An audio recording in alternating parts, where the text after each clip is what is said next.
Padma barrage নিয়ে আমরা একটু কথা বলতে চাই। 60 বছর পর এই পদ্মা ব্যারেজ নির্মাণের পথে আসলে সরকার, আপনার কাছে কি মনে হয় যে এটা নিজস্ব অর্থায়নে সরকার করতে চাইছে, কিন্তু এটা তো আসলে যেমন ভারতের দিক থেকে বলা হচ্ছে আমাদের সাথে তাদের সাথে কথা বলার জন্য, আমাদের সরকার বলছে যে পদ্মা ব্যারেজটা সরকারি সিদ্ধান্তে সরকার করবে, আপনি কোনো চ্যালেঞ্জ সামনে দেখেন কিনা বাস্তবায়নে? ধন্যবাদ আপনাকে, দর্শক শ্রোতা এবং রাজ্জাকি ভাই। দেখেন, আমি ওই অঞ্চলের লোক। ওই অঞ্চলের একটা নদী জীবিত নাই, সব ইন্ডিয়া মেরে ফেলছে। আমাদের দেশে আন্তর্জাতিক রিভার আছে 50টি, এর ভিতরে 3টা মায়ানমার থেকে, আর 40টা রিভার আছে, 44টা রিভার আছে ভারতের সাথে। পদ্মা ওই পারে বলে গঙ্গা, এই পারে বলে পদ্মা। পদ্মা, যমুনা, এগুলো গড়াই, ইছামতি। বাংলাদেশের সবচেয়ে বড় নদী হলো ইছামতি, যেটা পদ্মার থেকে চলে এসে মানিকগঞ্জ দিয়ে সাগরে পড়েছে। এই ইছামতি আমার থানার নদী। এখন এই পদ্মা, এখন ধরেন বর্ষাকালে শুকনো মৌসুমে তারা পদ্মা শুকিয়ে যায়। এখন যেটা পদ্মা ব্যারেজ, যেটা প্রকল্পটা নেওয়া হয়েছে, সেটা হচ্ছে পানি স্টোর করা। আমাদের পানি যখন বর্ষাকালে পানি আসবে, সেই পানিটা স্টোর করা, এইটাই পদ্মা ব্যারেজ। অর্থাৎ ওখানে ধরেন প্রায় আপনার 6টা, প্রায় ওই 16টা ডিস্ট্রিক্ট ওখানে দক্ষিণ পশ্চিমাঞ্চলের উপকৃত হবে, সেচ থেকে শুরু করে আপনার লবণাক্ততা দূর করে। এবং আমাদের অঞ্চলে ধরেন গড়াই, ইছামতি, এরকমভাবে 6টা রিভারের পানির প্রবাহ কিন্তু ঠিক থাকবে, নাব্যতা ঠিক থাকবে। সুতরাং এটা নিজস্ব অর্থায়নে শুরু হচ্ছে। হয়তো এটা বড় প্রজেক্ট হবে, হয়তো পরে হয়তো কোনো বিনিয়োগকারী আসতে পারে। এখানে ভারতকে ইজারা দেওয়ার প্রশ্নই আসে না। ভারত তো এই যে ধরেন এই যে তিস্তা বলেন, গঙ্গা বলেন, তারা তো 40টা আন্তর্জাতিক রিভার আইন ভঙ্গ করে, আন্তর্জাতিক আইন ভঙ্গ করে রিভার লিঙ্কিং প্রজেক্ট করতেছে। আমরা তো পানি পাবো না, আমরা তো মরুভূমিতে হয়ে যাব। তো আমাদের নদীতে নামবো, আমাদের স্টোর করব পানি। এটা করতে ভারতের সাথে কেন কথা বলতে হবে? ভারত আমাদের ব্যারেজ কি করে দিবে বলেন? সুতরাং আমি মনে করি এটা সবচাইতে ভালো প্রজেক্ট এটা নিয়েছে। এবং এইভাবে সব জায়গায় ব্যারেজ, তিস্তায়ও ব্যারেজ দেওয়া উচিত। এবং এটাও ব্যারেজ, আমাদের সোজা কথা, তারা গ্রীষ্মকালে আমাদেরকে মরুভূমি বানায়, বর্ষাকালে পানি ছেড়ে এই যে হাওর টাওর সব ডুবাই দেয়। সুতরাং আমাদের ব্যারেজ করা ছাড়া আর কোনো রাস্তা খোলা নেই। আন্তর্জাতিক রিভার তারা আইন মানে না। এখানে একটি বিষয়, সেটা হচ্ছে যে অনেকেই বলছেন যে এই ব্যারেজটা করা হলে আমরা ভারতের কাছ থেকে আমাদের ন্যায্য হিস্সা, পানি যে ন্যায্য হিস্সা, সেটা আদায় করা আরও কঠিন হবে। আবার অনেকে উল্টোটা বলছে যে ব্যারেজটা না করলেই বরং আমাদের পানির ন্যায্য হিস্সাটা আমরা পাবো না। না, দেখেন, ব্যারেজ করলে পানির নাব্যতা ফিরবে। 6টা নদীর, ওই অঞ্চলে বড় বড় নদী আছে কয়েকটা, আমি নাম বললাম 6টা, সবগুলো নদীর পানি কিন্তু এটার সাথে লিঙ্ক আছে। এবং ওপারে গঙ্গার পানিতে আটকায় দিচ্ছে ওরা। তো 40টা রিভারের লিভার লিভিং প্রজেক্টে তিস্তা আছে, গঙ্গা আছে, এই পানি তো আমরা পাবো না। সুতরাং আমাদের এর বিকল্প তো কোনো রাস্তা নাই। আমার কথা হচ্ছে, আমার অঞ্চলে আমার ভূখণ্ডের পানি আমি স্টোর করব। আর ভারতের আপত্তি থাকবে কেন? ভারত তো নেপালে পানি ছেড়ে দেয়, আর আমাদের পানি আটকায়। দেখছেন, ধরেন সিকিম থেকে তিস্তা আসছে, এই তিস্তাতে প্রায় 6টা-7টা জলবিদ্যুৎকে পানি উঠায় বিদ্যুৎ উৎপাদন করে। তারপরে গজলডোবায় যে পানি আসে, বাংলাদেশ সরকারের সাথে ধরেন আওয়ামী লীগ সরকারের সময় একবার কথা হয়েছিল যে গজলডোবায় যে পানি, সেটা 50-50, তখন প্রবাহ ছিল 50-50 পানি ভাগ হবে। ভারত কিন্তু তখন এগ্রি করে নাই। এখন তো আবার এই তিস্তার আবার শাখা প্রায় কমপক্ষে 30টা বাঁধ আছে। তারপরে এই 40টা রিভার লিঙ্কিং প্রজেক্টের সাথে তিস্তা ঢুকাই দিছে। এখন যদি তিস্তার পানি বন্টন চুক্তি হয়ও, কোনো প্রয়োজন নাই, পানি তো আসবেই না। এখন তিস্তার পেছনে ব্যারেজ দেওয়া, অর্থাৎ পানির নাব্যতা আটকায় রাখা। তারা যখন পানি ছাড়বে, সে পানি আটকায় রাখা, বন্দি করে রাখা। তারা যখন গ্রীষ্মকালে পানি দিবে না, দরকার নাই, কারণ তারা তো পানি দিচ্ছে না। তিস্তার ব্যাপারে আমাদের যে জয়েন্ট রিভার কমিশন আছে না, কয়েকবার বসছে, তো ভারত তো অবজ্ঞা করছে, এটা মানেই না। অথচ আপনার দেখেন, নেপাল থেকে পানি আসতে গেলে তারা হাহাকার করে, ওটা ব্যাপার নাই। আর আন্তর্জাতিক আইনই তো আছে যে আন্তর্জাতিক নদী মানে হচ্ছে যেটা এক দেশ থেকে আরেক দেশে এসে প্রবাহিত হয়। তো আন্তর্জাতিক নদী যদি তারা কোনো প্রবাহ বন্ধ করতে চায়, তাহলে যে এফেক্টেড অর্থাৎ যারা নিচু ভাটির এরিয়া তার ন্যায্য হিস্সা দিয়ে করতে হবে, সেটা তো মানে না।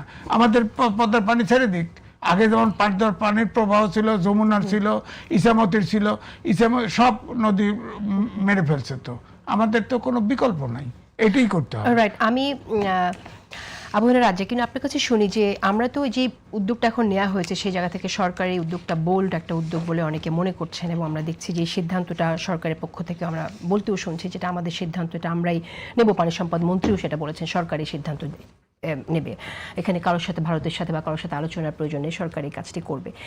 তো এই সরকারকে কিন্তু আবার অনেকে আমরা দেখলাম যে নির্বাচনের পরে ভারতের দালাল সরকার বলা হলো। এখন আপনি কিভাবে দেখেন বিষয়টাকে? শোনেন, একটা কথা আছে, এন্ডস জাস্টিফাইজ দ্য মিনস। ফলাফল বলে দিবে পদ্ধতি ভালো ছিল না মন্দ। তো আপনি কেউ যদি বলে এই সরকার ভারতের পক্ষপাতিত্ব করতেছে, ভারতের দালালি করতেছে, এরকম কমেন্ট যদি কেউ করে, সেটা তো আমি এখানে বসে বলতে পারবো না, কিন্তু কার্যক্রম বলে দিবে। কার্যক্রম বলে দিবে এইরকম যে আমার স্টেপ কি হয়। যেমন এই যে পানির কথা আসলো, যে আজকে পানি আমার নদীর নব্যতা কমে যাওয়ার কারণে কিন্তু কি হয়, প্রথম কথা হলো নদী ভরে যায়। পানি যদি না থাকে তাহলে ভরে যায়, ভরে গেলে অল্প পানি আসলেও বন্যা হয়, কারণ এর গভীরতা কমে যায়। আর এই গভীরতা ঠিক রাখার জন্য এটা ন্যাচারাল অর্ডার আছে। পানি কিন্তু ন্যাচারাল অর্ডারে চলে। এই ন্যাচারাল অর্ডারগুলো কিন্তু প্রত্যেকেই বাদ দিছে। চায়নায় বাদ আছে, ভারতে বাদ আছে, সুইজারল্যান্ডে বাদ আছে, প্রত্যেকে কিন্তু পানি আটকায়। কেন আটকায়? এটার প্রভাব বিস্তার করার জন্যে। তেল বহু দেশের আছে, কিন্তু ছোট দেশের তেল বড় দেশ লুট করে নিয়ে যেতে চায়, নিজেরটাকে প্রিজার্ভ রেখে। এই যে টেন্ডেন্সি, পৃথিবীর সিস্টেমটাই হয়ে গেছে রং অর্ডারে। যেমন 5টা দেশের ভেটো পাওয়ার আছে, আপনি জাতিসংঘে এই 5টা দেশের বিরুদ্ধে কোনো অ্যাকশন নিতে পারবেন না, আপনি জাতিসংঘে মামলা করে কোনো অ্যাকশন নিতে পারবেন না। এখন এই যে আন্তর্জাতিক নদীর যে সিস্টেমটা, আপনি তো কোনো নদী এইভাবে ব্লক করতে পারেন না। এখন প্রশ্ন হচ্ছে 5টা ভেটো পাওয়ারের সাথে যে দেশটার, মনে করেন আমার একটা দেশের সাথে খুব মধুর সম্পর্ক আছে, যার ভেটো পাওয়ার, যা আমার জন্য জীবন দিবে, আমার পাশে দেশে দাঁড়াবে, এরকম একটা কান্ট্রি যদি আমার থাকে, সেটা কিন্তু একটা বিরাট শক্তি। কারণ এখন এই গ্লোবাল ভিলেজের যুগে আপনি একা চলতে পারবেন না। মনে করেন যে আজকে এই পানির আপনি ব্লক করবেন, পানি আটকে রাখবেন, পানি আটকে রাখতে পারবেন না। আপনি কেন পারবেন না? আপনার নদীর নব্যতা নাই, তো মানে গভীরতা নাই।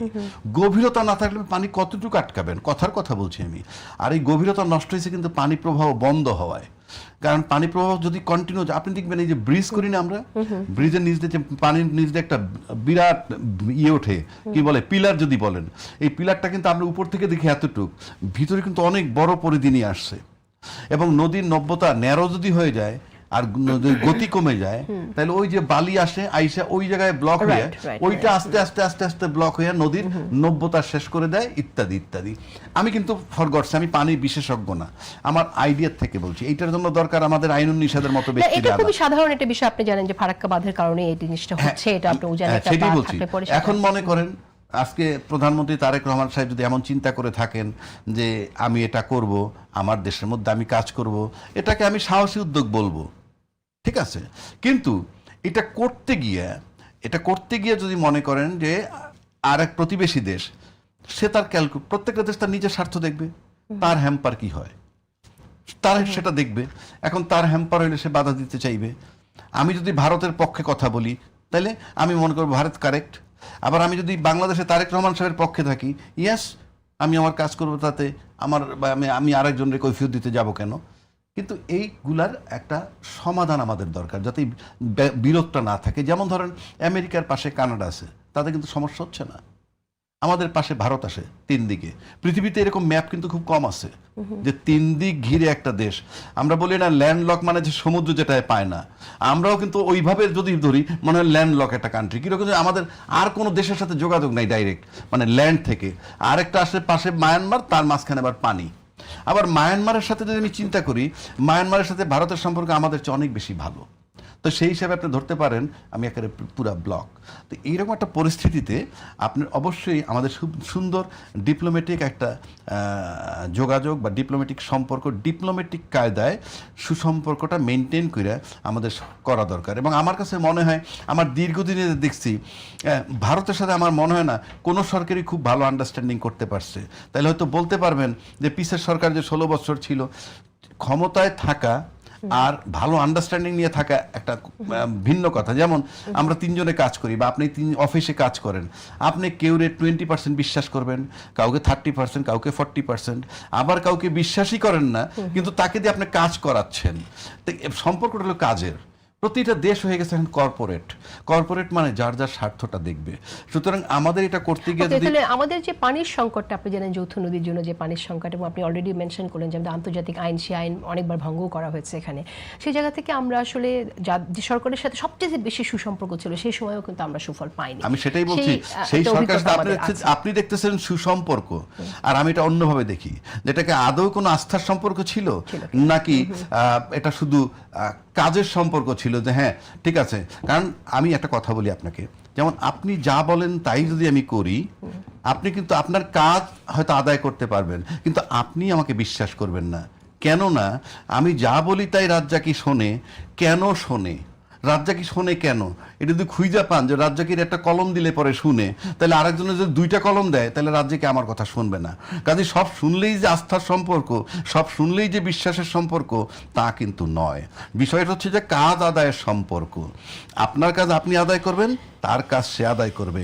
এখানে মেধার প্রশ্ন, প্রজ্ঞার প্রশ্ন, গায়ের জোরের প্রশ্ন নেই।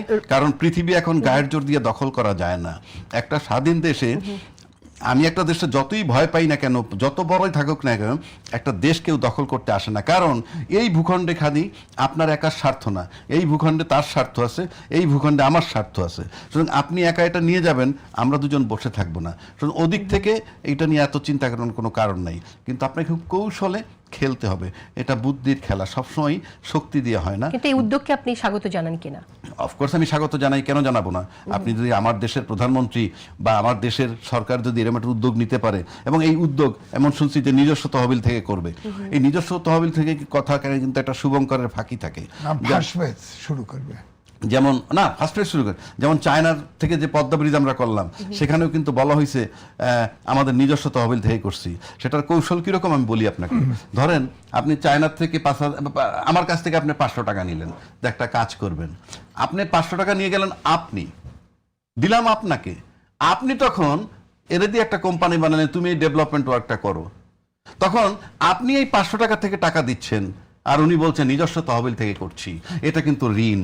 সুতরাং এই যে নিজস্ব তহবিল বলতে যেটা বোঝায়, সেটা একটু ক্লিয়ার করা দরকার। আমাদের এত বড় নিজস্ব তহবিল থাকলে অফকোর্স সেটা গর্বের।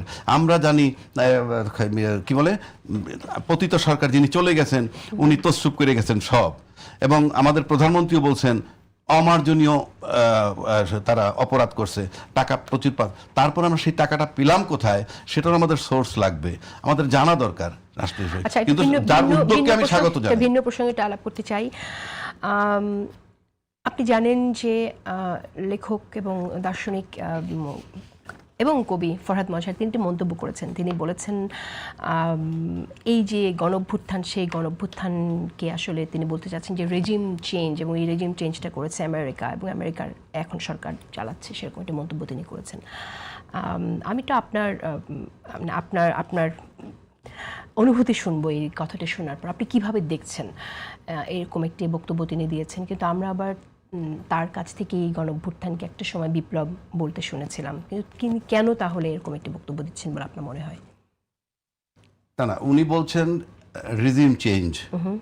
রিজিম চেঞ্জ করছে আমেরিকা, এবং তারা এখনো ক্ষমতায় আছে, এই কথাটা উনি বলছেন।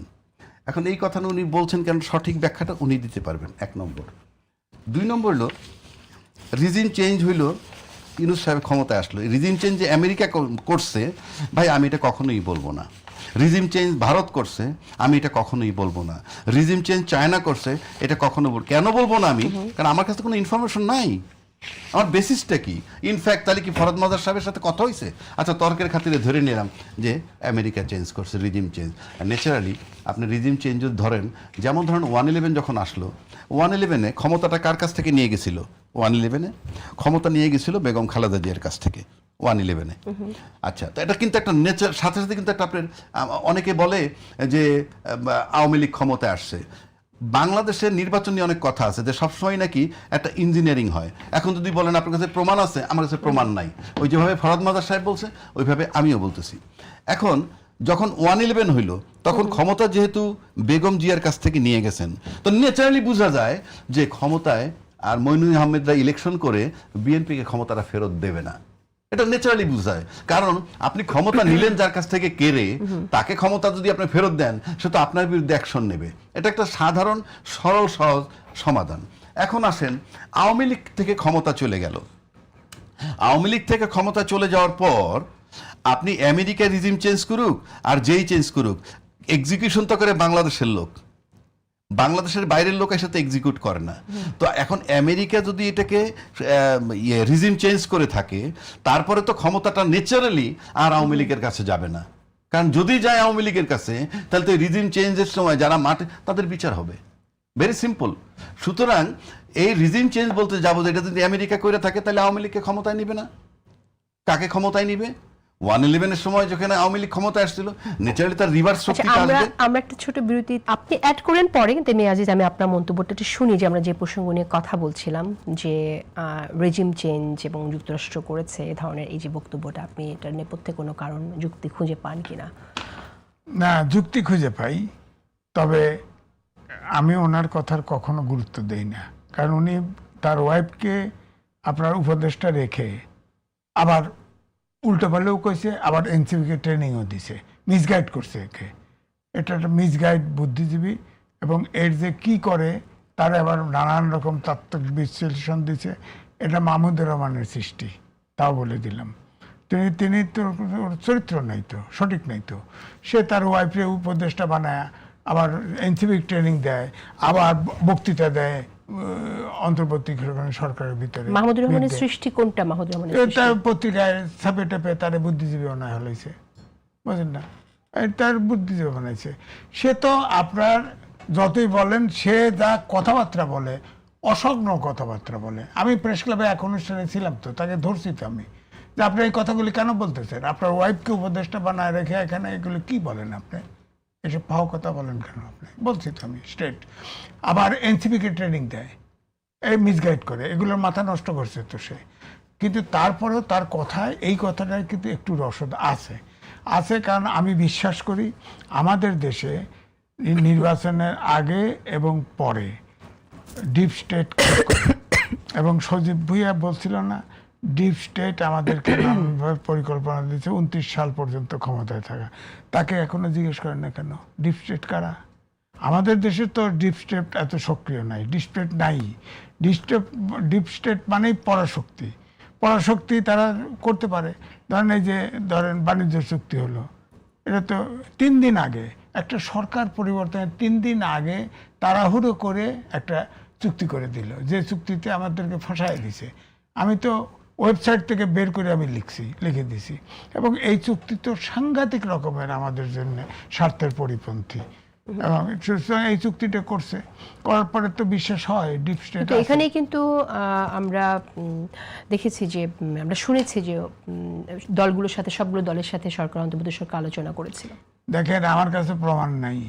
আমি তো জানি যে তাদের দলগুলোর উপস্থিতিতে যুক্তরাষ্ট্রের অ্যাম্বাসেডারের উপস্থিতিতে এটা গভীর রাতে কোনো একটা 5 স্টার হোটেলে এটা স্বাক্ষর হয়েছে। যার ফলে দেখেন, জামাতের আমির কিন্তু বলে বাস্তবতা বুঝতে হবে এই চুক্তির ব্যাপারে। বলছে যে মানুষ সমালোচনা করতেছে, উনি কয় বাস্তবতা বুঝছে।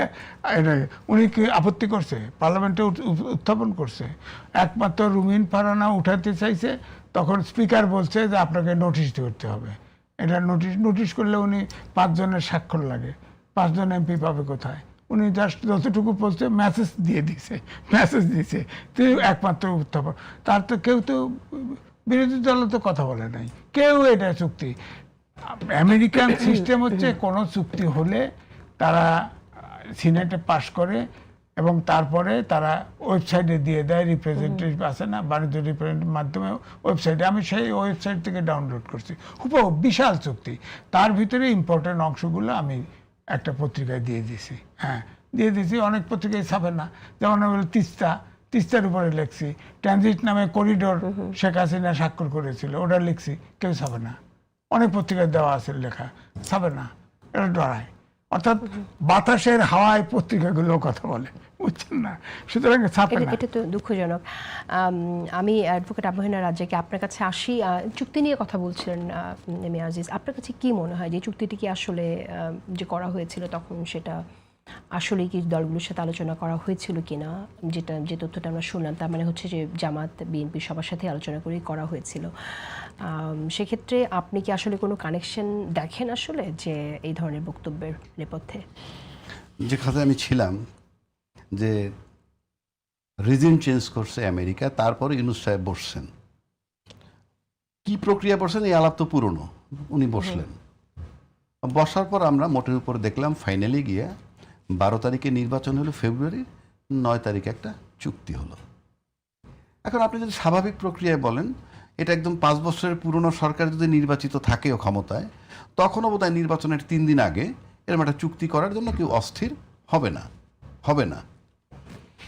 আবার যদি উল্টা দিকে আসেন, যে উনি যেহেতু একটা অন্তর্বর্তীকালীন সরকার ছিলেন, অন্তর্বর্তীকালীন সরকার কিন্তু পূর্ণাঙ্গ সরকার, মেয়াদটা যে কয়দিনই থাকুক, একটা সরকার চলে গেছে, নির্বাচনের মাধ্যমে আরেকটা আসবে, মাঝখানের সময়টা অন্তর্বর্তীকালীন, এটা সে পূর্ণাঙ্গ সরকার, সেই হিসাবে সে করতে পারে। এখন প্রশ্ন হচ্ছে, আমার দেশের যে টার্ময়েল সিচুয়েশনটা ছিল এটা করার সময়, একদিকে নির্বাচনের তোড়জোড়, আরেকদিকে যদি এই চুক্তিটা করতে যায়, তাহলে অনেকগুলা ব্যাপার এখানে দাঁড়ায়। নাম্বার 1, খলিলুর রহমান সাহেব ইতিমধ্যে ব্যাখ্যা দিছে এই ফরিদা আক্তারেরও আগে, যে এই চুক্তিটা করা হয়েছে জামাত এবং বিএনপির সাথে, তাদের সাথে আলোচনা করে সম্মতি নিয়ে। এবং খলিলুর রহমান কিন্তু যেই ইউনূস সরকারকে আমরা পছন্দ বা অপছন্দ যাই করি না কেন, যার কাছ থেকে নির্বাচন পাইতে তাদের 18 মাস সময় লাগছে, সেই উপদেষ্টা ছিল, তাকে কিন্তু আমি মন্ত্রী বানিয়েছি। তাহলে কি মনে হয় যে বর্তমান সরকারের সাথে কি ইউনূস সরকারের খুব ভালো একটা আন্ডারস্ট্যান্ডিং ছিল? কেননা অ্যাটর্নি জেনারেল যিনি ছিলেন তিনিও আইনমন্ত্রী হয়েছেন, মানে বিষয়গুলো কিন্তু রিমার্কেবল। পাশাপাশি যদি আপনি ফরিদ আক্তারের কথা ধরেন, সে গত 2-3 দিন আগে পত্রিকায় বলছে, স্ট্রেট বলছেন যে তাদের সম্মতি নিয়ে করা হয়েছে, এবং জামাত একটু দায় সারা গোছে এটাকে এড়ায় গেছেন যে আমি জানি না, কিন্তু বিএনপির পক্ষ থেকে এটার কোনো রিপ্লাই দেওয়া হয় নাই। তৃতীয় কথা হলো, উনি বলছেন যে 60 দিনের নোটিশে এই চুক্তি বাতিল করার ক্লজ আছে, এটা রিভিউ করার সুযোগ আছে, যে দফা পছন্দ হবে না সেই দফা নিয়ে আলোচনার সুযোগ আছে। এতগুলা অপশন থাকলো। এখন আসলে আমি কেন বলছি, আমরা বাহ্যিকভাবে যেটা পাইছি বিভিন্ন টক শো সব পিছনে একটা গোলামি চুক্তি করা হয়েছে, 50 বছরে এই গোলামি চুক্তি থেকে মুক্তি পাওয়া কঠিন বক্তব্য, এটা কিন্তু বলি নাই, অথেন্টিক, এরকম আপনিও জানেন যে টক শোতে বলে। এখন আপনি আসেন, আমি কল্পনা করি, ধরে নিছি এই চুক্তিটা একেবারে দেশবিরোধী চুক্তি, আমি কল্পনা করলাম, তাহলে আমার কথা হইল, আজকে নির্বাচনের পর এই সরকারের দায়িত্বশীল ব্যক্তিরা কিন্তু বলছেন যে গণভোটের কথা, জুলাই সনদের কথা, এগুলো আমরা মেনে নিছি, যদি নির্বাচন না হয় বাহানা করে, সে কারণে আমরা মেনে নিছি। আবার কেউ দায়িত্বশীল ব্যক্তি বলছেন যে এই নির্বাচন যদি গণভোট আমরা মেনে না নিতাম, নির্বাচন দিত না, তাই মেনে নিয়েছি। যদি তাই হয়, তাহলে কি এই চুক্তিগুলা যে মেনে নিছে সেটা কি যৌক্তিক মনে হয়? প্রশ্ন থাকে কিন্তু। তা না হলে ধরেন রাজনৈতিক দলগুলো দেশকে ভালোবাসে, ইউনূস সাহেব আমেরিকান এজেন্ট, তাকে বসানো হয়েছে, তো আমেরিকান এজেন্ট কারণ কনফার্ম করছে আরো চুক্তিটা করে, কারণ আমাদের সাথে আমেরিকার এরকম কোনো চুক্তি বিগত দিনে হয় নাই, তো উনি এই চুক্তিটা করলেন। এই চুক্তিটা রাষ্ট্রবিরোধী। এই চুক্তিটা যদি রাষ্ট্রবিরোধী হয়ে থাকে, ফরিদা আক্তার এবং খলিলুর রহমান সাহেব বলছেন জামাত এবং বিএনপির সাথে আলোচনা করে করা হয়েছে, তাহলে তারা সেদিন কি নির্বাচনটা যাতে ব্যাহত না হয় সেজন্য সম্মতি দিছিলেন? আমি প্রশ্ন রাখলাম। 1, 2, আমায় যদি আমার দেশকে ভালোবাসি, কারণ নির্বাচিত রাজনীতিবিদরা বলেন নির্বাচিত সরকার ক্ষমতায় আসলে দেশ ঠিক হয়ে যাবে এইরকম যদি প্রশ্ন থাকে, তো তাদের কি কাজ শুধুমাত্র ক্ষমতায় এসে তারপরে দেশের সেবা করবেন, নাকি ক্ষমতার বাইরে থাকাকালীনও চক্ষু রাখতে হবে আমার দেশের ক্ষতি হয় কিনা? তাহলে সেদিন আপনি কি নির্বাচনে বেশি গুরুত্ব দিয়েছিলেন? নাহলে তো বলা উচিত ছিল নির্বাচন যখন খুশি তখন হোক, আপনি চলে যান, ইউ জাস্ট গেট লস্ট, এই চুক্তি আমরা করব না। আমরা কি সেই স্টেপটা নিয়েছি? তাহলে ইউনূস সাহেব যখন দেখলেন যে না, নির্বাচনের জন্য মরিয়া, আমি যা বলি তাই মানে এবং এই চুক্তি করে তাও মানে, তাহলে কি নির্বাচনের জন্য মরিয়া, সেই সুযোগটা ইউনূস সাহেব কাজে লাগিয়েছেন কিনা? ফ্যাক্টরকে আমরা বাদ দিচ্ছি কিনা, এখানে আরেকটি রিস্ক ফ্যাক্টর তো ছিল, সেটা হচ্ছে ধরেন পরাজিত শক্তির কিছু ষড়যন্ত্র ছিল তাদের ফিরে আসার। সেই জায়গা থেকে আপনার কাছে কি মনে হয় যে এটা আসলে চাইলেই তখন বিএনপি এটা করতে পারতো কিনা? পরাজিত শক্তি এখনো তখন আসতে, পরাজিত শক্তি তো নানানভাবেই ফিরে আসতে পারে। পরাজিত শক্তি নানানভাবে ফিরে আসতে পারে। আপনি যদি কল্পনা ওইভাবে করেন তাহলে তো আমরা সম্প্রতিকালে অনেক কিছু দেখতেছি। আপনি এখন পর্যন্ত প্রশাসনের যে লোকগুলো আছে সেটা তো গত 17 বছরের সরকারের, এবং 17 বছরের আগের টার্মটায়, গত 17 বছরের আগের টার্মটায় ছিল বিএনপি, অর্থাৎ 2001 থেকে 2006, তার আগে 1996 থেকে 2001 পর্যন্ত ছিল এই পরাজিত শক্তি। তখন ওই 2001 থেকে 6-তে যাদেরকে প্রশাসনে অ্যাপয়েন্টমেন্ট দেওয়া হয়েছে সেই লোকগুলো এখনো বিচরণ করতেছে। সেই প্রশাসনের লোকগুলো তো এখনো তাহলে সেই সরকারের। সুতরাং তার ফিরে আসা না আসায় কিছুই তো হয় না, সবই তো আছে। আপনার রাষ্ট্রপতি তার আছে, রাষ্ট্রপতি কার? সেই সরকারের। এই যদি আপনি এইভাবে বিবেচনা করেন, বিবেচনা করলে সেটা অন্য একটা আলোচনা আসা উচিত। এই আলোচনাটা আমি করতে চাই। আমি এটা শেষ করে দিই। আপনি রাষ্ট্রপতিকে যখন এখনো রেখেছেন, কথা ছিল যে রাষ্ট্রপতিকে অপসারণ করলে সাংবিধানিক সংকট হবে। নির্বাচন হয়ে গেল 12ই ফেব্রুয়ারি, 7ই ফেব্রুয়ারি থেকে টেক ওভার করছে, তারপরে কি রাষ্ট্রপতি আমরা বদল করতে পারিনি? তাহলে যে কথাটা আপনি বলতেছেন পুনর্বাসন, আমিই তো রেখে দিচ্ছি। আমি ওই ইউনূস সরকারের খলিলকে রাখলাম, আমি ইউনূস সরকারের অ্যাটর্নি জেনারেলকে এনে আইনমন্ত্রী বানাইলাম, আমি আওয়ামী লীগ সরকারের রাষ্ট্রপতিকে রেখে দিলাম, তার প্রশাসনের লোক থাকলো, পার্থক্যটা হইল কি? সুতরাং আপনি যেটা বলতেছেন সেই তর্ক যদি করি তাহলে তারা তো অলরেডি আছে। এখন পর্যন্ত আপনি রাষ্ট্রপতি পেলেন না আপনার দল থেকে, এটা তো দুঃখজনক। সুতরাং ইউনূস সরকার ওইটাই কাজে লাগাইছে, যেই দেশের লোক কিছুই চায় না, শুধু নির্বাচনের মাধ্যমে ক্ষমতায় যেতে চায়। সুতরাং এখন আমি যা বলবো তাই শুনবো। তাই যদি হয়ে থাকে, ইউনূস সাহেবের যেমন অপরাধ, আমি রাজনীতির ব্যক্তি হিসাবে ক্ষমতায় যাওয়ার জন্য লোভী, আবার ইউনূস সাহেব সেটাকে ক্যাশ করে থাকলে দুইজনই একই রকমের অপরাধী। কারণ আপনাদের দুইজনের প্রেজেন্সে এই চুক্তিটা হইছে দেশ বিরোধী চুক্তি। সুতরাং এইটার দায় উভয় পক্ষকে নিতে হবে, রাজনীতিবিদ এবং ইউনূস সরকার। আচ্ছা, আমি এখানে একটি ভিন্ন প্রসঙ্গ আসতে চাই। আপনি যেটা বলছেন অ্যাডভোকেট রাজ্জাকে যে কথাগুলো বললেন সেটার প্রেক্ষিতেই আমি একটু আনতে চাই এম এ আজিজ, যে যদি তাই হয় যে ডক্টর মোহাম্মদ ইউনূস যুক্তরাষ্ট্রের এজেন্ট নিয়ে বসেছেন, তাহলে ডক্টর মোহাম্মদ ইউনূস বসার পরে যা যা হয়েছে সেটাও কি তাহলে একটি দেশের তাদের ইচ্ছার প্রতিফলন, মানে তারা যেভাবে চেয়েছে তাই হয়েছে কি? যেমন ধরেন এখানে কোনো বিশেষ দলকে ক্ষমতায়িত করা বা একটি নতুন দল তৈরি, সেগুলোও কি সেই পরিকল্পনার অংশ? তাহলে এই প্রশ্নগুলো তো এখন সামনে আসবে। আপনার ইউটিউবে আছে, মেটিকুলাস ডিজাইন করে সে মার্কিনের এজেন্ট না, সে মার্কিনের লোক এই দেশটাকে ফোকলা করার জন্য সে এই দেশটা এরকম এজেন্ট বলেই তো করছে। এজেন্ট খুব খারাপ জিনিস। এজেন্ট তো এজেন্সি বাদ কাটিয়ে দিলেই গেল গা। সে তো 3 দিন আগে যে চুক্তিটা করলো, এতে তো প্রমাণ হয়, এতে তো কোনো প্রশ্ন নাই। ফরেন মিনিস্টার যাকে বানানো হয়েছে আজ পর্যন্ত ক্লিয়ার করছে কেন তাকে বানাইলো। তার রাষ্ট্রপতির কথা আলাদা।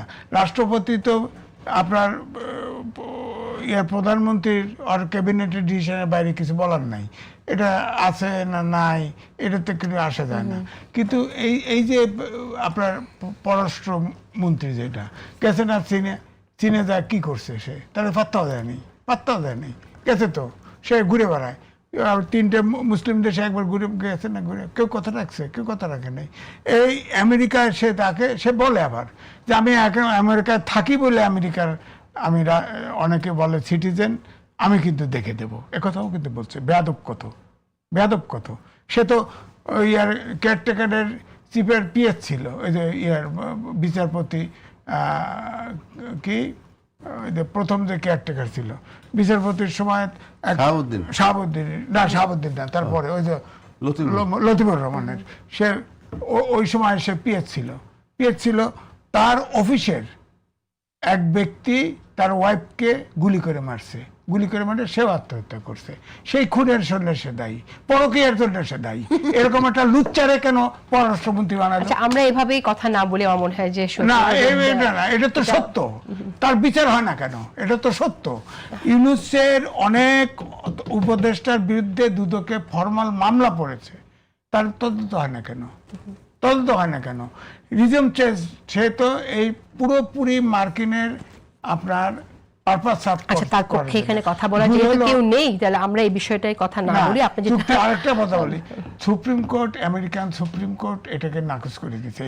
এই কর বসানো, তার ট্যাক্স বসানো ট্রাম্পের, তার নিজস্ব ইয়েতে বাড়াইছে, পাগলা পাগলি লোক বাড়াইছে।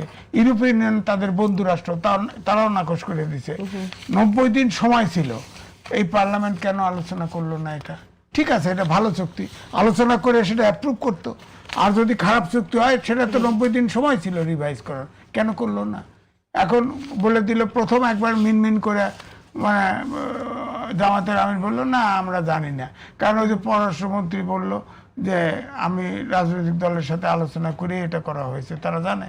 তখন একটু নরম সুরে না করছিল, পরে তো করলেও তো এটা বাস্তবতা বুঝতে হবে, বাস্তবতা অনুযায়ী চুক্তি ঠিক আছে, এই আর কি প্রশ্ন।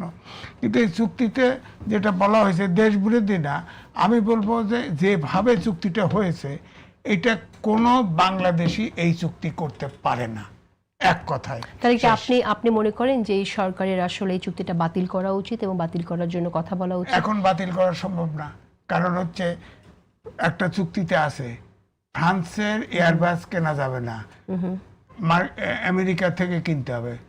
অলরেডি 14টা এগ্রিমেন্ট চুক্তি করে ফেলছে না, বোয়িং নিয়ে আসতেছে না। তাহলে চুক্তিতে এখন প্রশ্ন দাঁড়ায় যে চুক্তি তো বাস্তবায়ন হয়ে গেল, উনি অ্যাডভোকেট বলতে পারে এখন খালি এই একটা বাস্তবায়ন হয়েছে, বাকিগুলো কি হয়েছে? চুক্তির অংশ তো ওটা, তাহলে এটা চুক্তিটা বাতিল করবে কিভাবে? হ্যাঁ, রিভাইজ করতে পারে, আলোচনা অন গুড ফেইথ আলোচনা করে যে দেখো আমাদের দেশে এই, যেমন ধরেন গার্মেন্টস আমরা এক্সপোর্ট করি 80%, এটার 80%-এর টোটাল এক্সপোর্ট বাস্কেটের 80% হলো গার্মেন্টস, তাদের কাছে তুলে নিতে হবে, তাদের কাছে সুতা নিতে হবে। তো এটা তো ওই দেশের থেকে তাদের তুলার দামও বেশি। এখন এটা নিয়ে তো কম্পিটিশনে গার্মেন্টস টিকবে না। তারপর ধরেন ওষুধের জেনারিক নেম, আপনি বিদেশে গেলেন, যা একটা ওষুধ লিখবেন, জেনারিক নেম লিখবেন, আরেক দেশে এসে খুঁজে পাবেন, জেনারিক নেম ব্যবহার করা যাবে না। তো জেনারিক ব্যবহার হলে আমার দেশের ওষুধ এক্সপোর্ট হবে কি করে? অন্য দেশ তো চিনবেই না ওষুধ ছোটোখাটো। তারপরে জেনারিক নেম বলা আছে ট্যাক্স দিতে হবে, 3 গুণ 4 গুণ ট্যাক্স দিলে তো অনেক ছোটোখাটো সব ফার্মা বন্ধ হয়ে যাবে। সবচেয়ে ভয়ঙ্কর হচ্ছে যুক্তরাষ্ট্র যেখানে নিষেধাজ্ঞা দিবে বা যে ব্যবস্থা যে দেশের বিরুদ্ধে নেবে, বাংলাদেশকে সেই সুরে কাজ করতে হবে। বলেন তো এটা সম্ভব? তাহলে আমি স্বাধীন দেশ কই রইলাম? এই জন্যই তো বলা হয় যে দেশের স্বাধীনতা সার্বভৌমত্ব হুমকি। আচ্ছা, আমি আরেকটি প্রসঙ্গে কথা বলতে চাই, যেটা আসলে অ্যাডভোকেট রাজ্জাকে অলরেডি উল্লেখ করেছেন, যে প্রশাসনে এখনো পর্যন্ত আগের যারা নিয়োগপ্রাপ্ত ছিল তারাই কাজ করছে। তো সেই জায়গায় আসলে সরকারের কি করণীয় বলে আপনার মনে হয়? দেখেন, এটা সত্য যে প্রশাসনের হাসিনা সরকার ব্যবস্থাকে এমনভাবে সাজাইছিল, দালালি করা ছাড়া অনেকের কোনো উপায় ছিল না। আমাদের মতো বেকুব তো সব না, চাকরি করে খায়, চাকরি থাকবে না, ওইটি হয়ে যাবে, চাকরি চলে যাবে, দালালি করছে। পুলিশ দেখেন না, পেট মোটা পুলিশ সব ইয়ে করছে, মিছিল করছে, শেখ হাসিনার পক্ষে মিছিল করছে না, এটাও তো দেখছি। আবার তারেক রহমানের সামনে উপস্থিতিতে বলে আমি 7 থেকে ঢাকা রেঞ্জের ডিআইজি বলছে না, 7 থেকে আমি ছাত্র দল করি, পরে বিএনপি করি। উনি শুনলেন কেন? সাথে সাথে ওনাকে ওএসডি করা উচিত ছিল কমপক্ষে। তাহলে তো এটা মেসেজ চলে গেল যে সরকারে ছাত্র দল বিএনপি করলে নিরাপদ, তার সামনে বক্তৃতা দেওয়া যায়। তা আমার কথা হলো, প্রশাসনে ধরেন রিক্রুটমেন্ট হয়েছে, এটা তো ধরেন আপনার ওয়ান স্ট্রোকে আউট করতে পারবেন না, দেশ চালাবেন কিভাবে? ওয়ান স্ট্রোকে পারবেন না। ধরেন এখন ইউনিভার্সিটিতে ভিসি নিয়োগ দিছে, আর প্রধানমন্ত্রী তিনি আপনার বক্তৃতায় বলছেন যে ঢাকা বিশ্ববিদ্যালয় অক্সফোর্ডের, বাংলাদেশের অক্সফোর্ড বলা হতো, কিন্তু এখন তো আপনার ইউনিভার্সিটি ভিসিগুলা আপনার পলিটিক্যাল নিয়োগ হওয়ার কারণে সেটা তো হতে পারতেছে না, রিসার্চ নাই ইত্যাদি ইত্যাদি বলছে। ভিসি সাহেব ওখানে বসা, সে তো পলিটিক্যাল অ্যাপয়েন্টেড। আমরা তো ইউনিভার্সিটি পড়ছি, আমাদের যারা ভিসি হয়েছে। তো তিনি একটা কথা বলেছেন যে যোগ্যতার চেয়ে ওই মাপকাঠি যখন বড় হয়ে যায় না, আর কি, আমি রাজনৈতিক আরেকটা পরিচয়ের বলতেছি মাপকাঠি যে হয়ে যায়। যোগ্যতার ব্যাপার না। আগে তো আমি ইউনিভার্সিটিতে পড়ছি, 4-5টা ভিসি বদলাইছি, তাদের দুর্বৃত্তে দেখতে হতো কোনো ফিলোসফিতে বিশ্বাস করে কিনা। আর এখন পলিটিক্যাল অ্যাক্টিভিস্টকে ভিসি দেওয়া হয়েছে। এখানে যুক্তি এই দিতে পারতো যে ভিসি 4টা ভিসি অ্যাক্ট আছে বিশ্ববিদ্যালয়ের, এই 4টে একটা সিনেট একটা প্যানেল করবে 3 জনের, রাষ্ট্রপতি একজনকে প্রধানমন্ত্রীর পরামর্শে নিয়োগ দিয়ে দিবে। কিন্তু আর বাকিগুলো ভিসি তো খালি, সব তো পালাইছে অথবা চাকরি খাইয়ে দিয়েছে, কি করবে, খালি রাখতে পারবে না। কিন্তু এই জায়গাটা আমার কথা হচ্ছে সিনিয়র মোস্ট অ্যাকসেপ্টেবল ভিসি হলে ভালো হতো, কিন্তু পলিটিক্যালি সবগুলো ভিসি কিন্তু পলিটিক্যাল নিয়োগ দিচ্ছে। আচ্ছা, একটু এই জায়গায় আপত্তি। ভিন্ন বিষয়ে কথা বলতে চাই। আমরা একটি ইন্টারেস্টিং কথা শুনেছি, যেটা আসলে জামাতের সাবেক নায়েবে আমির কে নিয়ে তিনি কথাটি বলেছেন। একজন সংসদ সদস্য শাহজাহান চৌধুরী, তিনি বলেছেন যে সাঈদী শুধুরা নিজামীর কথা বলেছেন যে তারা কখনো স্বাধীনতার বিরুদ্ধে কথা বলেননি, সংসদে বলেননি, সেটা বলেছেন। তো আমি একটু আপনার মন্তব্য শুনতে চাই, অ্যাডভোকেট রাজা। কি না, স্বাধীনতার বিরুদ্ধে কথা বলা মানে কি আমি ঠিক বুঝি না। আপনি জামাতের বিরুদ্ধে স্বাধীনতা বিরোধী শক্তি তারা, এই অভিযোগ কিন্তু 1971 সাল থেকে। এবং সবচেয়ে বড় ইন্টারেস্টিং একটা বিষয় এখানে, তারা 30 লক্ষ ওগুলো নিয়ে কম বেশি একটু ভিতরে, সেখানে আমি যাচ্ছি না, বাট লোক তো হত্যা হয়েছে। 30 লাখ না হোক, 2 লাখ হোক আর 5 লাখ হোক, লোক হত্যা হয়েছে। আবার বলা হয় 2 লক্ষ মা বোনের ইজ্জত লুটে দিছে। 2 লক্ষ না হোক, 50,000 হোক, হয়েছে তো। এবং এই যে অপরাধগুলা, এই অপরাধগুলা কিন্তু পৃথিবীতে যত অপরাধ আছে তার ভিতরে জঘন্যতম অপরাধের তালিকায় অন্যতম এগুলো। একটা হলো খুন করা, আর একটা ধর্ষণ করা। এখন আপনি যুদ্ধকালীন হোক আর যে কোনো, এই জামাতের বিরুদ্ধে এই অভিযোগটা আছে। এখন এই বিচার করার রাইট তো নষ্ট হয় নাই কারো, রাইটটা আছে। এবং আমি একজন লয়ার হিসেবে বলতেছি, কতগুলো অপরাধ আছে ফৌজদারি অপরাধ, কিছু আছে 2 পক্ষ মিলে আপোষ করতে পারে, কিছু আছে কোর্টের অনুমতি নিয়ে করতে পারে, আর কিছু আছে কোর্টও অনুমতি দিতে পারে না আপোষের জন্যে। এই যতগুলি অপরাধ আছে, আপোষ করতে পারে না, কোর্টও করাইতে পারে না, তার ভিতরে এই অপরাধটা এইটার ভিতরে এই তালিকায় আছে, অর্থাৎ ধর্ষণ এবং খুন। সুতরাং এই টকশোতে সে বহু লোকই বলছে কখনো কখনো জামাত তার অপরাধের জন্য জাতির কাছে ক্ষমা চাইতে হবে। I am sorry. কেন ক্ষমা চাইবে? আর ক্ষমা চাইলে মাফ হবে কেন? যারা এই প্রস্তাবটা দেয়, আমি তাদের কাছে নোটিশ নিতে চাই, আপনারা কারা? এত কঠিন অপরাধ করছে, সেটাকে আপনারা বলেন জাতির কাছে মাপ চাইবে। জাতি কি ভেকটান কার কাছে মাপ চাইবে, কি জন্য? এটার তো কোনো কম্প্রোমাইজ হয় না। আমি আজকে থেকে বার্তাটা দিচ্ছি, আপনারা কেউই কথাটা বলবেন না। সিনায় যদি বল থাকে, টকশোতে সে বিচার দাবি করেন, যে যেই অপরাধের মাপ হয় না, আদালতও মাপ করতে পারে না, সেটার বিচার করবেন। নাম্বার 1। নাম্বার 2, 55 বছর যাবত এই অভিযোগ তাদের বিরুদ্ধে চলছে। তার ভিতরে যদি আমি একেবারে এরশাদের পতনের পরে ধরি, মানে বিএনপি 10 বছর আর শেখ হাসিনা 2 টার্মে 20 বছর, 30টা বছর তারা ছিলেন। 30টা বছর এরা দুইজনই কিন্তু, 2টা দলই স্বাধীনতার বিরোধী শক্তিদের মানে বিপক্ষের। যদি তাই হয়, আপনারা 30 বছরে বিচার করতে পারেননি কেন, আমি প্রশ্ন রাখছি। তৃতীয়, অভিযোগগুলা কি রিয়েল অভিযোগ আপনাদের দৃষ্টিতে, নাকি পলিটিক্যাল কমপ্লেন? এটার ব্যাখ্যা আপনারা দিবেন। কারণ আমি বলছি, এই অভিযোগ যদি রিয়েল অভিযোগ হয়, মাফ করার কোনো সুযোগ নাই। আপনারা আমি শেষ করে দিচ্ছি, মাফ করার কোনো সুযোগ নাই। আর যদি পলিটিক্যাল অভিযোগ হয়, তাহলে আপনারা কেন পলিটিক্যালি টার্মটা ব্যবহার করতেছেন? নাম্বার 3, যদি রিয়েল অভিযোগ হয়, আপনারা বিচার করতে না পারেন, ব্যর্থতার কথা আপনাদেরকে বলতে হবে, কেন বিচার করতে পারতেছেন না। আচ্ছা, ঠিক আছে, সেই জায়গায় আসবো আমরা। পলিটিক্যাল অভিযোগ নাকি আসলে এটা অভিযোগ, সে বিচার হবে কিনা সে প্রসঙ্গে একটা বিরতির পর দর্শক আমরা আসলে, আপনি যেহেতু আইন নিয়ে কাজ করছেন, একজন আইনজীবী, আমি আপনার কাছে একটা প্রশ্ন করতে চাই যে এখন আজকে আমরা শুনলাম যে আওয়ামী লীগের একজন নেতা তিনি বলেছেন যে সুবিচার না হলে বিচার চাই না, তো বিচার যেটা হচ্ছে সেটা আপনার কাছে কি মনে হয় যে কোন বিচারটা? আওয়ামী লীগের যারা আসলে লতিফ সিদ্দিকী বলেছেন কথাটি যে সুবিচার না হলে বিচার চাই না, তো আওয়ামী লীগের যাদের বিরুদ্ধে অপরাধ আছে, ফৌজদারি অপরাধ বা অন্যান্য অপরাধে যারা এখনো কারাগারে আছেন, তাদের সাথে কি আসলে সুবিচার হচ্ছে কিনা আপনার কাছে কি মনে হয়? শুনেন, আপনি আদালত নিয়ে যখন কথা বলবেন তখন আমি একটা আইনজীবী হিসেবে এইটিই বলবো যে আমাদের কমন কথা হলো আদালতের কোনো ভুল নাই, কিন্তু আপনার আদালতের ভুল হতে পারে, আদালতের ভুল হতে পারে, কিন্তু ভুলটার জন্য আপনার অন্য ফোরাম আছে, কিন্তু আপনার জাজমেন্টটা সঠিক হয় নাই, জাজমেন্টটা এটা দেওয়া উচিত হয় নাই, এগুলা বলা যায় না। বাট আদালতের জাজমেন্টে যদি if you are not satisfied, আপনার জন্য হায়ার ফোরাম আছে। গেল এক। দুই, যেই আদালতে আজকে বিচার হচ্ছে, এই আদালত যখন আমাদের এই যে জামাতের বিচার করার জন্য যখন এই আদালতটা তৈরি করা হইল, তখনও কিন্তু একই কথা ছিল যে সঠিক বিচার হচ্ছে কিনা এবং প্রকৃত এভিডেন্স পাওয়া যাচ্ছে কিনা, এই সমস্ত অনেক বিতর্ক ছিল। তারপরেও কিন্তু রায় হয়ে গেছে, এক্সিকিউশনও হয়ে গেছে।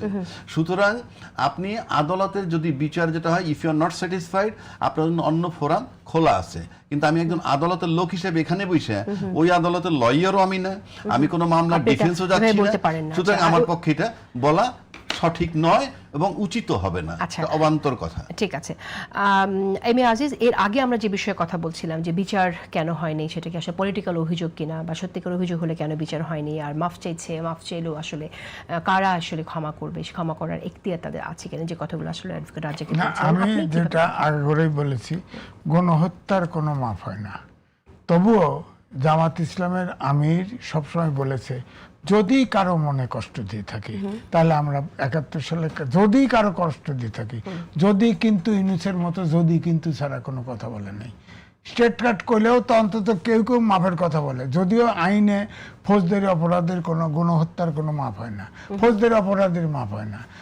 যে ব্যক্তির ক্ষতি করে ধর্মেও বলে তাকে মাফ করতে হবে, তো এটা তো হয় না। তারপরে ধরেন, যেমন শুধু তাই নয়, তারা যে ইনভলভ ছিল, এই যে জুলাই জাদুঘর হয়েছে না, সেখানে কিন্তু এক লাইন লেখা আছে যে মুক্তিযুদ্ধে জামাত ইসলাম, মুসলিম লীগ এবং নেজামে ইসলাম এই তিনজন বিরোধিতা করছে। এর জন্য তো জামাত ইসলামের পক্ষ থেকে খুব উষ্মা প্রকাশ করেছে। তো ওই অধ্যাদেশ চায়, ওই অধ্যাদেশ তো পাশ করতো, জামাত যদি ক্ষমতা যেত ওই অধ্যাদেশ তো পাশ করতো না। তো এই জন্য আমি বলছি যে ধরেন এখন যেটা হয়েছে আমার কাছে অরিজিনাল, যে ওই যারা অরোরা এবং ইয়ার যে সারেন্ডার করে, ওটার দলিল আছে, ওখানে বলা হয়েছে যে পাকিস্তানিরা বলছে যে ওখানে এগ্রিমেন্ট আছে যে অক্সিলারি ফোর্স যারা ছিল পাক হানাদারের সাথে, তারাও সারেন্ডার করলো, তারাও আস্তে সারেন্ডার। অক্সিলারি ফোর্স ছিল, তারা তো টেম্পোরারি বাহিনী, পেরোলে ছিল না। এই যে আমার মুক্তি শান্তি বাহিনী, রাজাকার, আলবদর, এরা তো রাজাকার তো আপনার পেরোলেই ছিল, এরা তো পেরোলে ছিল না, কিন্তু বাহিনীকে হেল্প করা, এটা এইভাবে, অর্থাৎ অক্সিলারি ফোর্স মানে সাহায্যকারী বাহিনী, তারা হেল্প করছে পাকিস্তানি। এটা তো, আর জামাত ইসলাম তো তাদের প্রাদেশিক সরকারের সিদ্ধান্ত নিয়ে পাক হানাদার বাহিনীকে হেল্প করেছে, সুতরাং তাদের তো দায় আছে। তো সুতরাং এখানে যত ৫ জন খুন হোক আর ৩০ লাখ খুন হোক, যে ধ্বংস, যতজন বীরঙ্গনা হয়েছে, সব পার হয়েছে, তার তো বিচার হতে হবে। সে বিচার কি হওয়ার আর কোনো সুযোগ আছে বলে মনে হয়? আজীবন থাকবে, আজীবন থাকবে, এটার গণহত্যার কোনো মাপ হবে না, আজীবন থাকতে হবে। আর নাহলে তাদের বিচার করতে পারতেছে না কেন আমরা জানতে চাই, কে উদ্যোগ নেবে সেই বিচারের? বিচার শেখ হাসিনার সময় যে বিচার করছে সেই বিচার প্রশ্নবিদ্ধ হয়েছে, সেখানে অনেকেই বলে যে বিচারে হত্যাকাণ্ড হয়েছে, এবং এই বিচারে হত্যাকাণ্ডের মধ্য দিয়ে অনেকে মনে করে যে আসলে তাদের পাপ মোচন হয়ে গেছে। সেই জায়গায় আমরা তো আসলে অন্য কাউকে না কাউকে তো বিড়ালের গলায় ঘন্টাটা বাঁধতে হবে, সেই উদ্যোগটা নিতে হবে। সেটা রাজ্জাকি ভাই লয়ার, আমার কথা হলো ট্রাইব্যুনালে আন্তর্জাতিক যে নিয়ম আছে, তার সাক্ষী প্রমাণ, এখন তারা তো উকিল নিয়োগ করে নাই, সাক্ষ্য দেওয়া আছে, ওখানে এভিডেন্স শো করা হচ্ছে, সাক্ষ্য গভর্নমেন্ট তার উকিল নিয়োগ করছে, সাক্ষী প্রমাণ দেওয়া হয়েছে, তাদের পক্ষে থেকে উকিলও নিয়োগ করলো না। তো সুতরাং ট্রাইব্যুনালের যে আইনের ফ্রেমে বিচার হচ্ছে, বিচারের রায় হলে সেটাই কার্যকরী হবে, কিছু করতে বলার নাই, করার নাই ওকে, তো। শেষ করে দেবো একটি লাস্ট একটি বিষয়ে আমি আপনার একটু মন্তব্য শুনতে চাই। আমরা দেখলাম যে সরকারের একটি ফ্ল্যাগশিপ প্রকল্প যেটা কৃষক কার্ড, যেটা দেওয়া হয়েছে পয়লা বৈশাখে প্রধানমন্ত্রী উদ্বোধন করলেন। সবাই এটা নিয়ে অনেকে কৃষকরা বিশেষ করে অনেক উৎফুল্ল ছিল। আমরা দেখলাম 11টি জেলায় 22,065 জনকে কৃষক কার্ড দেওয়া হয়েছে। সেক্ষেত্রে আমরা একটু রিপোর্ট দেখছি যেখানে বলা হচ্ছে যে প্রায় 500 শতাধিক কার্ডের যাদেরকে দেওয়া হয়েছে তারা আসলে কৃষক না। তো এরকম একটা ফ্ল্যাগশিপ, একটা বড় প্রকল্পের শুরুতে যেটা অনিয়মটা হলো, এটা কারণ কি বলে আপনার কাছে মনে হয়? যেটা না, দেখেন আমাদের দেশে রাজনৈতিক ব্যাংক্রাপসি আছে। এই যে আজকে প্রথম আলোতে ছাপা হয়েছে যে উত্তরে ময়লার থেকে মাসে বোধহয় 300 কোটি টাকা চাঁদা ওঠে। বলেন, আগে ছিল আওয়ামী লীগের নেতাকর্মীরা ছিল এবং ওয়ার্ড কমিশনার ছিল, এখন তো ওয়ার্ড কমিশনার নাই, এখন বলছে ওটা রিপ্লেস হয়েছে, অনেক জায়গায় বিএনপির নেতাকর্মীরা আছে, বুঝছেন? তো সুতরাং আপনি যেটা বলছেন, ধরেন লোকালি দেখবেন যে কেউ কেউ হয়তো তার আত্মীয় স্বজনকে ঢুকাই দিছে, অথবা ওই বেনিফিটটা নেওয়ার জন্য ভিন্নভাবে ম্যানিপুলেট করছে, যেটা আওয়ামী লীগের সময় খুব বেশি হয়েছে। তারা তো নিজেদের লোকদের বাইরে কিছু দেয় নাই। তো সুতরাং আমার এইটা বক্তব্য হচ্ছে যে কৃষক কার্ড, ধরেন কৃষি আমাদের করোনাকালে বাঁচিয়ে রাখছে। কৃষিকে যে ভর্তুকি ধরেন 10,000 টাকা লোন মাফ করে দিচ্ছে, এটা ভালো। ধরেন ডিজেলের দাম 15% বাড়াইছিল, ডিজেলের দাম আমার মনে হয় যে কৃষিতে ভর্তুকি রাখা উচিত ছিল, অন্য জায়গায় বাড়াইতো। পেট্রোল, অকটেন যারা মধ্যবিত্ত থেকে উচ্চবিত্ত ব্যবহার করে সেখানে বাড়াইতো। কৃষিটা তো আমাদের রাখতে হবে, কৃষি আমাদের প্রবাসী আয় এবং কৃষি এটি হলো বেস লাইন, এটা কৃষিকে বাঁচায় রাখা। সুতরাং কৃষি যে কার্ড দিছে, এই কার্ডটা আমার মনে হয় অত্যন্ত শেখ হাসিনার মতো করে দিলে তো হবে না সময়। এটা অবশ্যই আমার কথা হচ্ছে যে এটা খুব বিতর্কিত যাতে না হয়, ব্যাহত না পড়ে। আচ্ছা, আমি আরেকটি প্রসঙ্গ শুনতে চাই। আমরা জানেন যে আওয়ামী লীগের একজন নেতা, সাবেক মন্ত্রী ইঞ্জিনিয়ার মোশাররফ হোসেন, তিনি ইন্তেকাল করেছেন। ইন্তেকাল করার পর আমরা দেখেছি যে মিরসরাই জামাতের যিনি এমপি অ্যাডভোকেট সাইফুর রহমান, তিনি শোক প্রকাশ করেছেন যে মানুষ মারা গেলে ইন্তেকাল করে শোক প্রকাশ করতে পারে। এই শোক প্রকাশ নিয়ে আমরা বিভিন্ন রকম মন্তব্য আমরা দেখছি। কেউ দেখছে সোশ্যাল মিডিয়ায়, কেউ বলছে যে আসলে তাদের ভেতরে জামাতের সাথে আওয়ামী লীগের এক ধরনের আন্ডারস্ট্যান্ডিং এবং সেটারই সেভাবে একটা মৃত ব্যক্তি তার সম্পর্কে এখন মারা গেছে, আমি তো মনে করি উনি বেঁচে থাকলে হয়তো প্রেসিডেন্ট হতো। আমি এখন বলি যদি এটা কি আমার দোষের কথা হলো যে তাই এখন আপনি কবেন যে বুড়ো মানুষ তার কথা কেন বলে? একটা মৃত ব্যক্তি কংগ্রেচুলেট করে, কন্ডোলেন্স দেয়, এটা অত্যন্ত স্বাভাবিক। যে ইউনুসে যে ইয়ে দিছে না, কারে কন্ডোলেন্স দিছে না, এখানে প্রায় 300 লোক শিশু মারা গেছে, সে ব্যস্ত হইলো ওই যে কি কারে কন্ডোলেন্স, একটা বিশাল কন্ডোলেন্স দিয়ে দিছে বিদেশি একজনের, ভুলে গেলাম তো, এরকম দিছে। তো এটা তো এরকম না, সে আমাদের দেশে একজন জাতীয় নেতা, সে বৃদ্ধ মারা গেছে, তাকে তো কন্ডোলেন্স দিতেই পারে যে কেউ। সেক্ষেত্রে সোশ্যাল মিডিয়ায় যারা এই ধরনের মন্তব্য করছে তারা কি আসলে সোশ্যাল মিডিয়ায় মত পায়নি? আমারে কত বকাবাজি করে, আমি আপনার কাছে শুনি যে সোশ্যাল মিডিয়াতে আমরা আসলে অতি প্রতিক্রিয়া দেখি কিনা কখনো কখনো। কোনটা নিয়ে? এই অনেক কিছু নিয়েই অতি প্রতিক্রিয়া, যেমন এই বিষয়টি নিয়ে যে মানুষ মারা গেছেন, তাকে একজন নেতা মারা গেছেন, এক সময় ছিলেন, তার বিরুদ্ধে অনেক অভিযোগ আছে। তবে আমি ব্যক্তিগতভাবে যদি একটা মানুষ যখন মরে যায়, সে সব কিছু ঊর্ধ্বে উঠে যায়। মানে মারা যাওয়ার পর তার কর্মের ফল এইটা, কিংবা সে একজন ভালো লোক ছিল, এটাই পজিটিভলি আমরা বলতে চাই। আর নাহলে বিরত থাকা ভালো। আননেসেসারি একটা যখন লোক মারা যায় সব কিছুর ঊর্ধ্বে উঠে যায়। তবে পাশাপাশি এমন অনেকগুলো বিষয় আমার দৃষ্টিগত, আমি লয়ার হিসেবে বলছি, যে আপনি ধরেন জেলখানায় যারা আছে, দলীয় আওয়ামী লীগের থাকুক আর বিএনপির থাকুক, সেটা ভিন্ন কথা, কিন্তু আপনি বিনা কারণে স্পেসিফিক কোনো ইয়ে ছাড়া একটা মানুষ যদি ধরেন 10 মাস, 12 মাস, 15 মাস কাস্টডিতে থাকে এবং তার বিরুদ্ধে কোনো পুলিশ রিপোর্ট দাখিল হয় নাই, কিন্তু সে কাস্টডিতে আছে, এটা কিন্তু এক ধরনের ইনজাস্টিস। কারণ আপনি তাদেরকে আটকে রাখছেন, এটা তো মানুষ রে ভাই। আপনি যোগ্যতার বিষয়টা পরে আনেন, MA পাস, BA পাস, মন্ত্রী, MP আপনি পরেই আনেন, কিন্তু সে তো একজন মানুষ। তো আপনি একটা মানুষকে নিয়ে যে আটকে রাখবেন, আপনি অন্য জগতে থাকবেন, অন্য কাজ করবেন, ওটা আমলেই নেবেন না, পুলিশ রিপোর্টও আসতেছে না, তারা কাস্টডি থাকতেছে, এই দুইটা গ্রাউন্ডই একটা লোকের জামিনের জন্য যথেষ্ট, 1 নম্বর। 2 নম্বর হলো যে সমস্ত হেভিওয়েট ওখানে রয়েছে, আমি বারবার বলছি, আমি আইনি ভাষায় বলছি, আমি দলীয় কর্নার থেকে বলছি না, কারণ আমি কোনো দল করি না। আইনি ভিত্তিতে যদি আসেন, যাদেরকে ভিতরে আছে তাদের বিরুদ্ধে এখনো কেন কোনো পুলিশ রিপোর্ট হইল না? আর যদি না হয়ে থাকে, আটকায় রাখলেন কি বিবেচনায়? বিচার বিভাগ তাদেরকে ছাড়তে পারতেছে না কেন? কারণ এখানে অনেকগুলা ফ্যাক্টর কাজ করে। না, অনেকে জামিন দিয়েছে তো আমরা দেখলাম যে না, সরকার দিচ্ছে, ক্ষমতায় আসার পর দিতে অনেকে থাকলে জামিন ভালো। দিয়েছে। আমরা এমনও শুনছি প্রচুর অসুস্থ আছে। আমার কাছে মনে হয় যে এগুলাকে বিবেচনায়, আমি আইনজীবী হিসাবে বলছি। আর এখন যদি রাজনৈতিক জের থাকে, রাজনৈতিক রেশিও থাকে, যেমন শেখ হাসিনা বলতেন তারেক রহমান সাহেবকে উদ্দেশ্য করে, লন্ডনে বসে কথা বলা কেন, দেশে আয়, পারলে দেশে আইসা কথা বলো, এই ধরনের কথাও বলছে। এগুলো কোনোটাই গ্রহণযোগ্য না, এইভাবে বলা ঠিক না। দেশে প্রচলিত আইন থাকবে, বিচার থাকবে।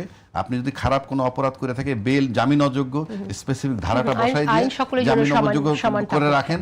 নয়তো সেই। ভাই আপনি এইভাবে বিনা বিচারে আটক রাখাটা আমার কাছে কোনোভাবেই গ্রহণযোগ্য না। আমি একজন আইনের ছাত্র হিসাবে এটা এটা বলছেন। বলছি। জি, আইন সকলের জন্য সমান, সেটা আমরা শুধুমাত্র বিশ্বাস করতে চাই না, আমরা বাস্তবে দেখতে চাই।